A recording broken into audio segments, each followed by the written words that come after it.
Hello everyone, welcome to Arvisa's English. So students, in this video we are going to learn 9th standard semi-English poem comparisons. मित्रांनो, या व्हिडिओमध्ये आपण 9th standard semi-English poem comparisons ही शिकणार आहोत.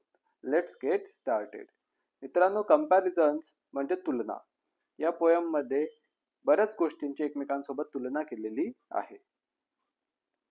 Fast as a spaceship, slow as a snail, big as a dinosaur, small as a nail.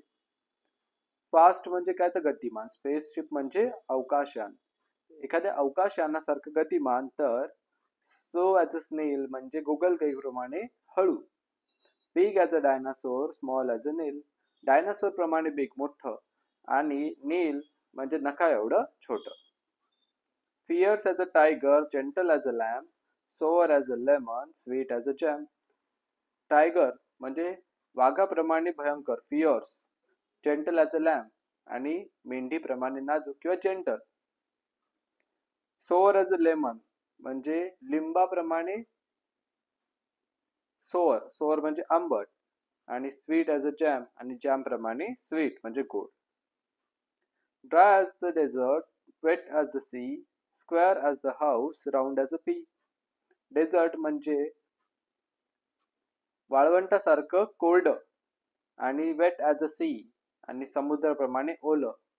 Square as a house म्हणजे घराप्रमाणे चौकोन, round as a P म्हणजे शेंगदाण्याप्रमाणे गोल. Cool as a cave, warm as a toast, noisy as a road rail, quiet as a गोस्ट.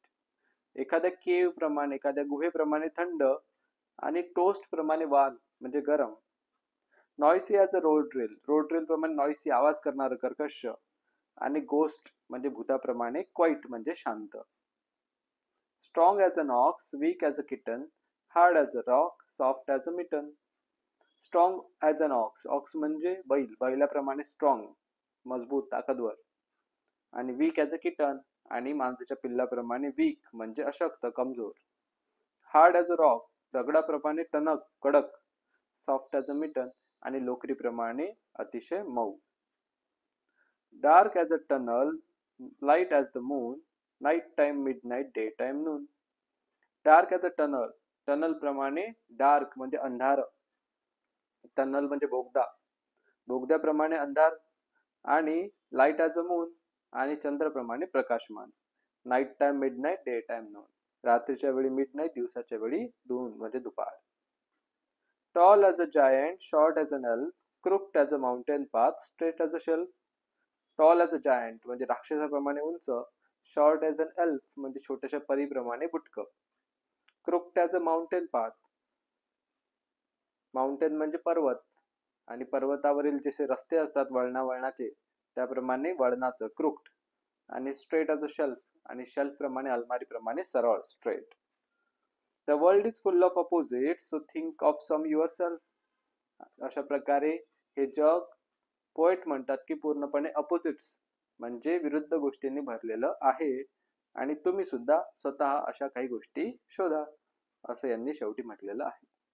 अनोनायमस म्हणजे कोणी लिहिलेली आहे poem आपल्याला माहिती नाही, पण खूप छान पोएम आहे. खूप सारं कंपॅरिझन्स याच्यामध्ये आपल्याला केलेलं आहे विविध ॲडजेक्टिव्स वापरून. आय होप सर्वांना खूप चांगल्या प्रकारे पोएम समजली असेल. समजली असल्यास नक्की व्हिडिओला लाईक करा, मित्रांबरोबर शेअर करा. नवीन असाल तर सबस्क्राईब करायला विसरू नका. I will see in another video. Till then take care. Good bye.